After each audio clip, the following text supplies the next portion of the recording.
비로자나불이 되다. 세월은 유소와 같다든가. 본주는 95세를 끝으로 이성과 작별을 하고 다시 청계로 올라왔다. 그의 법력 덕분인지 죽음과 동시에 전생의 기억까지 돌아와서 옥황과 하나로 이어졌다. 그러자 옥황 여설 적의 가족인 아버지와 어머니, 형들이 아련하게 떠올랐다. 사무치게 아름다운 그림들이지만 이제는 가슴 한 자락에 고요히 간직된 추억이 되어 있었다. 천계에 올라온 본주는 상정벽화가 된 세상을 보게 되었다. 약 100년 전만 해도 텅 비어 있던 곳이 여기저기 천연빛깔로 그림이 그려져 있었다. 형태만 휑하니 있던 공지에 뚜렷한 형상과 색채가 일렁이고 있는데 그것은 거대한 태산 줄령의 거미줄처럼 퍼져나간 산맥들, 그리고 계곡을 따라 굽이쳐 흐르는 시원한 물줄기와 짙푸른 수목과 풀, 꽃들이었다. 뿐만 아니라 쪽빛의 하늘에 희뿌연 구름마저 떠다니고 어디서 불어오는지 싱그러운 바람도 감칠맛 나게 찰랑이고 있다. 그리고 정점을 천공의 중앙에 매달려 있는 태양이 장식했는데 아쉬운 점이 있다면 그것이 제자리를 고수하며 낮과 밤에 따라 빛을 밝기만 조절하고 있다는 점이었다. 아마 급조하다 보니 임시 방편으로 만들어 놓은 듯했다. 어쨌든 옥황의 몸을 가지고 전계에 올랐을 때에 비하면 천지개벽을 한 것이나 다름없었다. 허나 진료가 활짝 열려있는 전계의 구조를 감안한다면 그렇게 놀랄 만한 일은 아닐 것이다. 인간들이 사는 곳이야 물질들이 단단히 폐쇄되어 있어서 어떤 변화를 일으키려면 오랜 노력과 땀이 필요하지만 이곳 전계는 정보의 수수가 빠르고 쉬워 순식간에 변화를 조장하고 창조를 이루어낼 수 있다. 본주는 산자락을 타고 내려와 하천이 흐르는 방향을 따라 유유히 날아갔다. 언제부터 전신들이 이곳에 올라와 틀을 잡았던지 군데군데 집으로 보이는 건물들이 보였고 조금 더 나아가자 먼 발치로 거대한 마천루가 우뚝 솟아 시야를 휘황하게 물들였다. 한눈에 봐도 천궁이었다. 수십 명의 천신들이 주변을 부지런히 날아다니면서 천궁을 짓고 있는데 간간히 손재주가 뛰어난 자들이 오묘한 문양과 다채로운 색깔을 입히는 장면이 유독 돋보였다. 그 속도가 얼마나 빠르든지 몇 분 봤을 뿐인데도 운동장만한 넓이를 단층으로 가득 채우고는 다른 곳으로 이동하는 것이다. 하긴 빛의 속도도 우습게 여기는 천신들인지라 이 정도 작업 속도는 그다지 빠른 축에 든다고 할 수도 없을 것이다. 본주는 구경거리가 생기니 황량한 공간만 있을 때보다 훨씬 보기에 좋았다. 그가 격세지감을 느끼며 성곽을 지나는데 비옥천궁이라 써진 현판이 시야에 감겨 들어왔다. 자이로보와 비옥이라는 천신이 세운 궁궐인 듯 했다. 본주는 대충 천계의 풍광을 둘러보고는 가급적 깊은 산속을 찾아 발길을 옮겼다. 외부와의 접촉이 뜸한 곳을 물색하다가 마침 허공으로 둥둥 떠있는 수십 개의 산봉우리를 발견했다. 그중 기암괴석을 위험천만하게 두르고 그 주변에 적송 비슷한 수목들로 꽃꽂이를 하고 있는 봉우리가 동공에 박혔다. 아직까진 그 누구의 발길도 허락하지 않은 천연 그대로의 모습을 간직하고 있었다. 본주는 울퉁불퉁 기괴한 모습의 바위 위를 날아가면서 좌정할 만한 자리를 찾다가 움푹 팬 바위 속을 뚫고 힘차게 줄기를 뻗고 있는 한 그루 나무를 발견했다. 그 밑으로 인심 좋게도 한평 남짓한 공간을 만들어 놓고 있었다. 그건 아무리 봐도 자신에게 보시하는 자리였고 성의를 뿌리칠 수 없다는 생각에 그것으로 사뿐히 내려와 앉았다. 수백 킬로미터 밖으로 천궁을 비롯하여 전개의 풍광이 수채나처럼 맑게 드리워져 있고 그 뒤로 무서울 만큼 울창한 숲과 험준한 산맥이 끊임없이 이어져 있었다. 그저 눈동자를 굴리기만 해도 유쾌하고 한 호흡 당기기만 해도 상쾌하기 짝이 없는 그런 곳이었다. 모든 생명들이 이런 최고 등급의 차원에서 자신의 가치를 마음껏 펼치며 공존하면 얼마나 좋을까. 하지만 이놈의 분별 세계는 좋고 나쁜 구분에 의해 돌아가는 것이고 그러다 보니 이렇게 좋은 천계가 있는 반면 중간 수준의 선계 그리고 저급한 신계가 있을 수밖에 없다. 인간계, 그곳은 신계에서 천계까지 인간들의 마음에 따라 제각기 다르게 내재하고 있어 한마디로 그 가치를 평가하긴 쉽지 않다. 다만 대다수 인간들이 신계에 걸맞은 영역을 지니고 있다는 점이 아쉬움일 것이다. 어쨌든 호불호가 한몸으로 엮여 둥그러가는 분별의 세계를 어떻게 손봐야 최상의 상태가 될 것인가? 본주는 옥황이가 세운 용화의 원력을 더듬으며 지그시 눈을 감았다. 이런 그의 사색은 전생의 옥황으로서는 가당치도 않은 일이었다.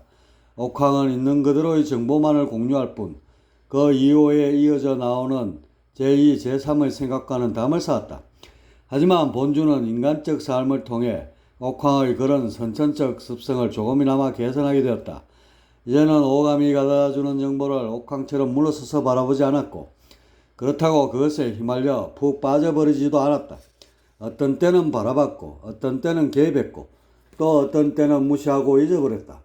시시각각 종잡을 수 없는 상태가 되었고 이런 자신을 바라보는 본주는 스스로 흡족했다. 대저 그가 깨달은 절대란 것은 한 곳에 머물러 있는 법이 없었다. 고고한 경지에 있다가도 어느덧 시궁창에 코를 박고 자맥질을 하는가 하면 만사를 초월하여 허공과 벗하면서도 어떤 때는 살 한 토를 놓고 다툼을 벌이기까지 하는 것이다. 저 찬란한 태양처럼 한껏 돋보이다가도 발뿌리에 걷어채는 돌멩이가 되어 움츠러드는 것, 이렇게 상하 좌우를 좌우로이 관통하여 머무름이 없게 된 것이 절대라면 절대인 것이다. 분별을 초월하여 어느 곳에도 깃들 수 있는 대자유, 이것이 본주가 가슴에 품고 있는 절대였고 그래서 그는 인간행을 택했고 전방지축 매너라기를 보면서 자신에게 부족한 어울림의 묘리를 배웠다. 이제 본주는 화강동진의 섭이 몸에 배었고 얼마든지 그가 세운 용화의 원력을 실현할 수 있게 되었다. 하지만 딱 한 가지 그에게 남은 숙제가 있었다. 그건 나는 누구인가에 대한 답을 찾는 일이었다. 누군가 본주의 이런 모습을 봤다면 강한 의문을 제시할 것이다. 본주는 이미 자신의 본성을 깨닫고 진화를 찾았다. 자신이 삼라만상의 바탕인 진공이며 절대의 존재라는 사실을 명확히 깨달은 것이다. 이미 나가 누군지 답을 찾은 마당에 뚱딴지 같게 나를 또 찾는다는 것이 이해가 안 가리라. 허나 본주가 찾는 나는 진화가 아닌 현재 분별 활동하고 있는 가를 말한다.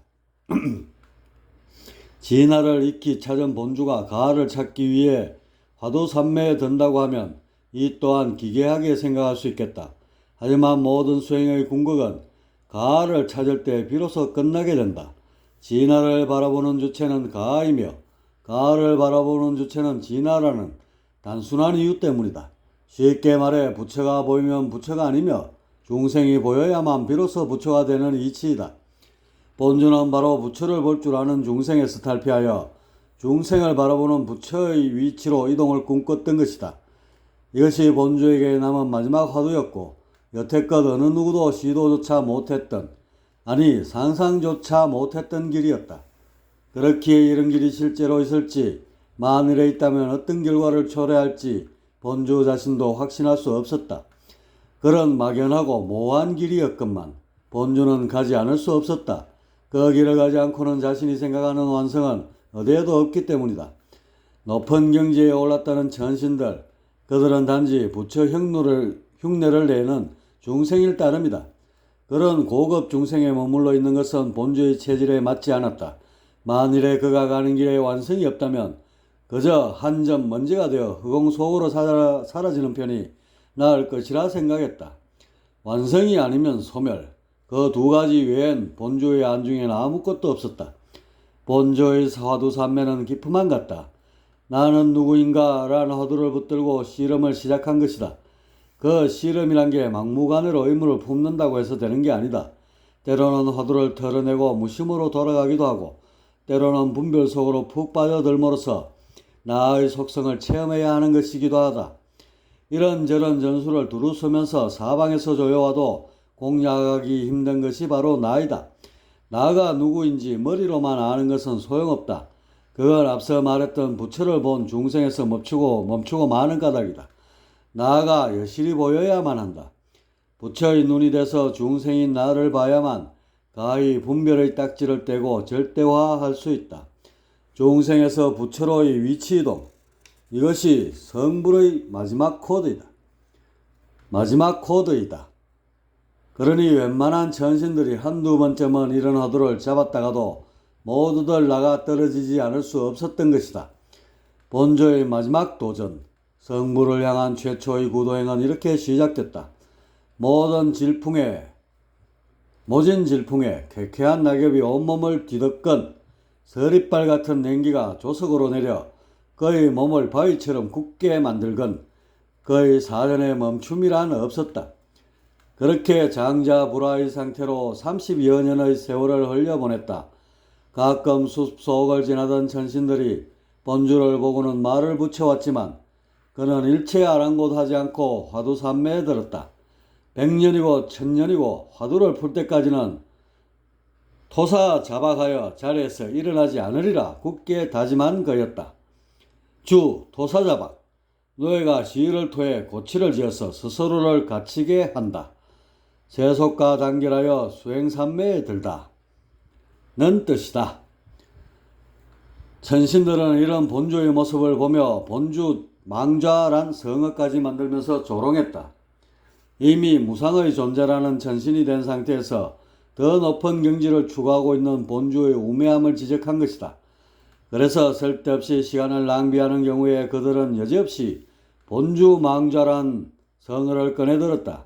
하지만 본주의 그런 무모한 도전이 우주사를 송두리째 바꿔놓게 될 줄을 그들은 미처 알지 못했다. 마치 3층짜리 주택처럼 신계와 선계 그리고 천계의 세 갈래로 구성된 것이 차원의 전모이며 그 밖은 허공으로 가득 차 있어서 개체를 가지고는 결코 들어갈 수 없다는 것이 천신들의 한결같은 지론이었다. 하지만 지금 본주의 화두는 그 세 갈래 차원을 벗어나 옥상으로 좁혀지고 있었다. 개체를 가지고도 절대와 상대에 두루 존재할 수 있는 완전 무결한 존재, 바로 그 경계를 힘차게 두드리고 있는 것이다. 일부 고약한 천신들은 아예 본주가 있는 봉우리로 소풍을 와서 그곳에 산의 진미를 널어놓고 술까지 걸치며 본주를 희롱하기까지 했다. 고고한 천신이나 돼가지고 온갖 시름을 다 짊어지고 앉아만 있는 본주, 그런 그를 일러 천계의 노숙자라느니 혹은 천계의 신선나부랭이라느니 온갖 험담을 늘어놓았다. 물론 자신들끼리 웃자고 한 대화였지만 바람을 타고 본주의 귓가에 스친 것은 당연했다. 허나 그런 류의 조롱이나 빈정거림에 흔들릴 본주가 아니었다. 오비 채수 삼척이니 오불 가느니라. 나도 모르는데 어찌 밖의 일에 일일이 신경쓰래. 주, 내 콧물이 삼척이나 흘러내리는데 어찌 남의 일에 관여하랴. 남의 일에 일일이 신경쓰기에는 당면한 자신의 일이 시급하다. 는 뜻이다. 본주는 어쩌다 수행에 대한 일모의 흐트러짐이라도 있게 되면 마음을 다잡으며 같은 다짐을 반복했다. 나를 찾지 못하면 이 자리에 앉아 바위가 되어 흐르는 세월 속에 일일이 부서져 허공의 먼지처럼 흩뿌려질 것이라고. 그렇게 세월은 흘러갔다. 하지만 본주의 수행엔 조금의 진전도 없었다. 사실 본주의 화두엔 어중간한 타협점이 없었고 오로지 화두를 풀든지 못 풀든지 양자택일만이 놓여있을 따름이었다. 화두 참고의 과정에 깨달이란 것이 근본적으로 존재하지 않는 까닭에 온전히 깨닫지 못하는 한 성과나 진전, 발전 같은 단어는 성립될 수 없었다. 주, 화두 참구, 의문을 종식시켜 전지에 이르려는 수행, 인간이 지닌 이성을 극대화시켜 실존에 대한 깨달음을 얻으려는 수행. 그렇게 세월은 흘러갔다. 하지만 본주의 수행엔 조금의 진전도 없었다. 이렇게 되자 본주는 천신들이 비아냥거렸듯이 나는 누구인가의 화두가 구조적으로 풀 수 없는 건 아닌지 의심마저 들었다.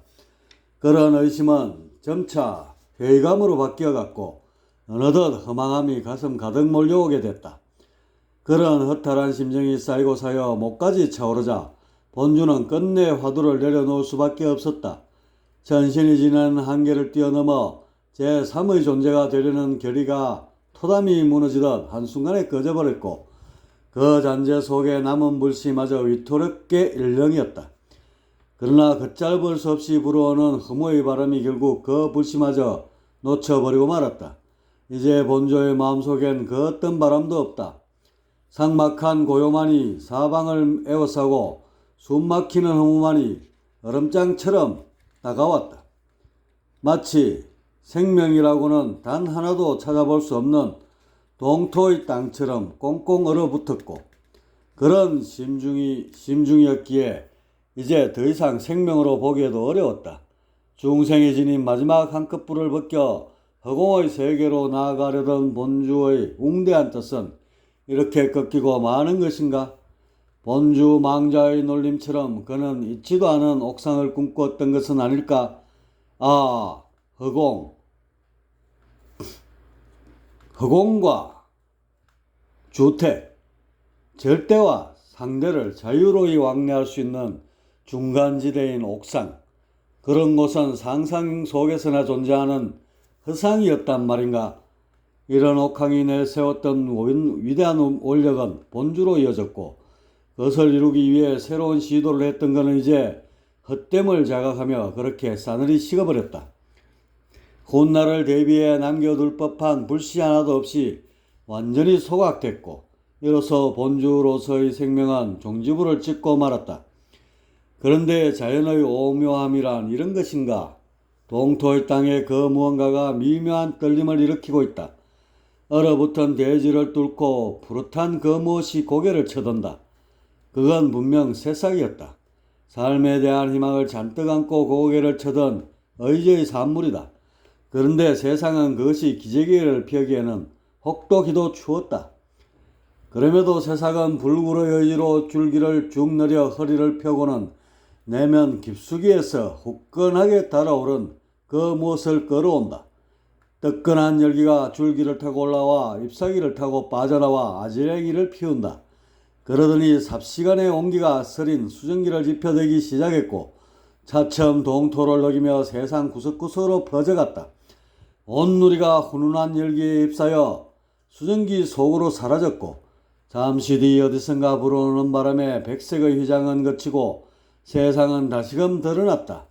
동토의 적막함은 온데간데 없고, 대지엔 초록의 물결이 사방으로 튀기고, 하늘에선 푸른 물이 뚝뚝 떨어지며 온갖 빛깔의 생명을 만개하고 있는 것이다.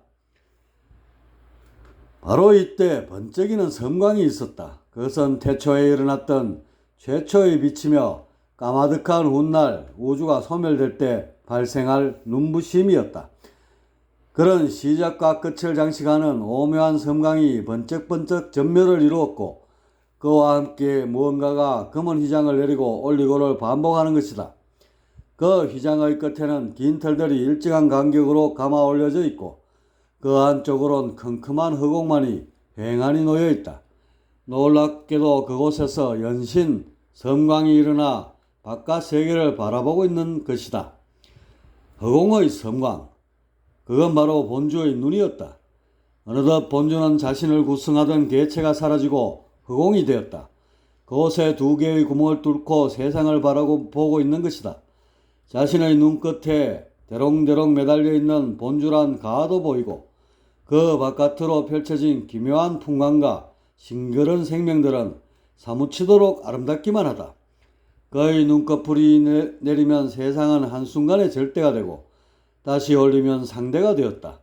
이렇게 절대와 상대는 하나의 호흡이 되어 들쭉날쭉 어우러졌고, 그 경계가 모호하게 되면서 마지막 남은 분별의 잔영마저 소멸됐다. 이런 게 실존의 참모습이런가? 성도 아니고 속도 아니며 부처도 아니고 중생도 아니지 않은가? 구할 것도 없고 구하지 않을 것도 없는 그저 있는 그대로의 모습일 뿐이다. 본주는 드디어 나는 누구인가의 화두를 풀었고, 그것은 풀었다는 사실조차도 의미가 없게 되어버린 백지의 상태였다. 그에게 있어서 모든 것은 실존 그 하나였다. 이제 본주는 허공이 되어 상대에게 몸을 나투는 기묘한 존재가 되었다. 그가 예상했던 건물 밖 옥상에 사는 제3의 존재 형태를 이루어 보인 것이다. 이는 천신들의 한계인 8천을 넘어 9천이라는 신종 차원이 생겨난 것을 의미하며, 향후 이런 경계에 살게 되는 존재들을 팔천의 천신들과 구분하여 불보살이라 일컬게 된다. 온 우주에서 최초로 실전의 모습을 찾은 본주, 그는 성불이라는 새로운 경지를 몸소 보여줌으로써 중생이 처한 생로병사를 뛰어넘어 영생과 열반이라는 새로운 지평을 열어제쳤다. 실존의 열매를 맺음으로써 무생명의 기감이 되었으니 우주 삼라 만상이 존재해야만 하는 참된 의미를 백일하에 드러냈던 것이다. 꿈속의 산 환상이 아니고 깨어나 보는 물 역시 실제가 아니라 본래 잠들고 깬 것 없으니 눈이 가려 공연히 가르는 것을 분별하는 마음을 넘어설 수 있다면 닫혔던 눈이 열려 공으로 보게 되고 본처로 돌아가 나고 죽음이 없게 되리라. 본저의 대각, 이건 우주사를 통틀어 가장 경이로운 사건일 것이다. 그런데 대각을 이루기가 이토록 어려운 것일까? 수많은 천신 가운데 본주가 처음으로 그 경지에 도달하였으니 말이다. 또한 그 이후로도 이런 경지에 도달한 불보살들이 손에 꼽을 정도로 적지 않은가? 사실 중생들이 대각을 이루지 못하는 것은 도가 너무 쉽기 때문이다. 이것을 전문 용어로는 이명이라 한다. 문제가 너무 쉬워서 못 푼다는 뜻이다.